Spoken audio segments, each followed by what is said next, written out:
Hello friends, welcome back to my channel economic corner. अगर मेरी video आपको पसंद आती है तो मेरे चैनल को सब्सक्राइब करके लाइक करें, शेयर करें और कमेंट ज़रूर करें। कमेंट करना ना भूलें, चाहे वो मुझे सिखाने से संबंधित हो या आपके सीखने से। आपको अच्छा लगता है तो अच्छे कमेंट करें। अगर आपको कोई मेरी कमी नज़र आती है तो ज़रूर मुझे बताएँ, मैं उसमें इम्प्रूव करूँगी। सीखना ही ज़िंदगी का लक्ष्य है। हम सीखते रहेंगे आगे तक। कल हमने 4 चैप्टर किया था, आज करते हैं 5 चैप्टर। चलिए शुरू करते हैं। किस भारतीय राष्ट्रवादी नेता ने जर्मनी और ब्रिटेन के बीच युद्ध को एक ऐसे ईश्वर प्रदत्त अवसर के रूप में देखा जिसमें भारतीयों का उस स्थिति का अपने हित में लाभ उठाने का मौका मिला? तो सुभाष चंद्र बोस ने। हम जल्दी करेंगे जिससे आपको कम समय में अधिक क्वेश्चन देखने को मिले, न कि लेंदी हो वीडियो। निम्नलिखित में से कौन क्रिप्स मिशन के साथ कांग्रेस के आधिकारिक वार्ताकार थे? तो कौन थे? जवाहरलाल नेहरू और मौलाना आज़ाद। महात्मा गांधी ने किसे उत्तर दिनांकित चेक कहा था? तो किसने कहा था? क्रिप्स मिशन को कहा था। महात्मा गांधी ने उत्तर दिनांकित चेक किसको कहा था? क्रिप्स मिशन को। भारत छोड़ो आंदोलन किसकी प्रतिक्रिया में प्रारंभ किया गया था? तो क्रिप्स मिशन की प्रतिक्रिया में आरंभ किया गया था। सरदार पटेल का जन्म किस वर्ष हुआ था? तो 1875 में हुआ था।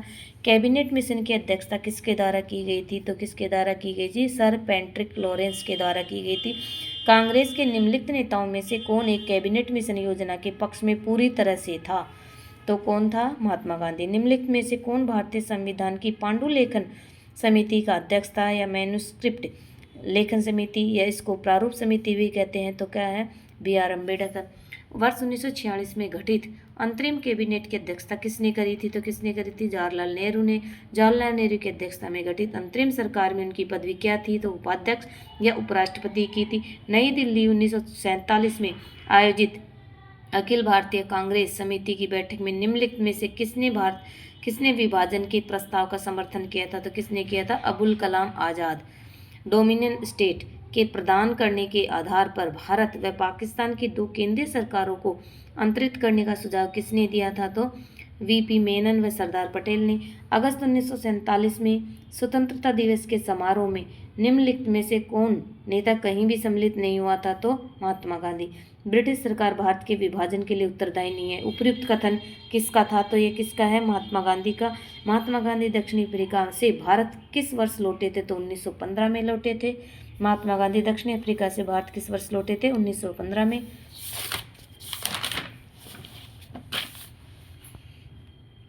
महात्मा गांधी ने कांग्रेस के किस वार्षिक अधिवेशन में सर्वप्रथम भाग लिया था? तो कलकत्ता अधिवेशन 1901 में। महात्मा गांधी के राजनीतिक गुरु कौन थे? गोपाल कृष्ण गोखले। 2 दशक पश्चात दक्षिण अफ्रीका से वापस आने पर महात्मा गांधी भारत में सर्वप्रथम सार्वजनिक रूप से कहाँ और कब उपस्थित हुए थे? तो 1916 बनारस हिंदू विश्वविद्यालय।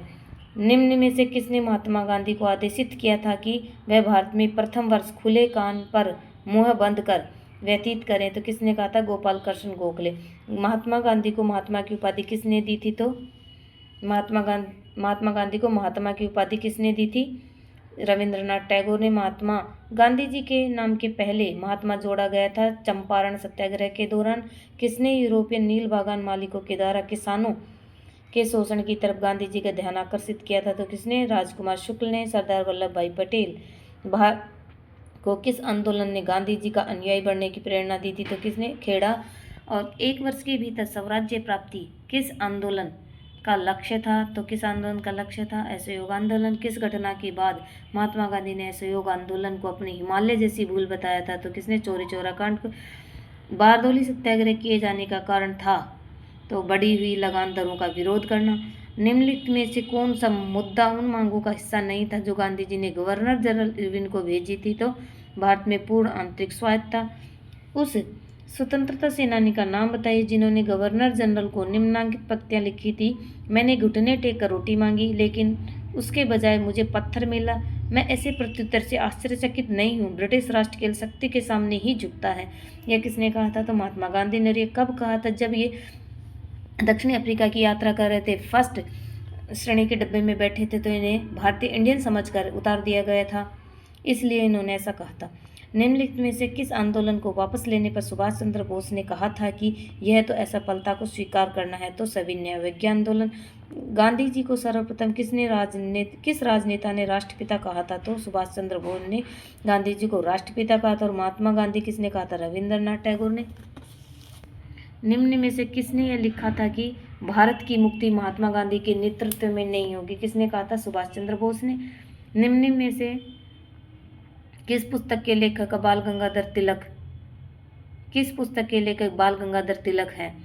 तो उपयुक्त सभी पुस्तकों के लेखक बाल गंगाधर। गीता रहस्य भी इनकी पुस्तक है। The Arctic home of the Vedas भी, द ओरियन भी किनकी पुस्तकें हैं? बाल गंगाधर तिलक की। निम्न में से कौन सा युग में सुमेलित नहीं है? इनमें से बताएं। सुभाष चंद्र बोस की देन द स्ट्रगल, ये भी सही है। बाल गंगाधर तिलक की the Arctic home of the Vedas, ये भी सही है।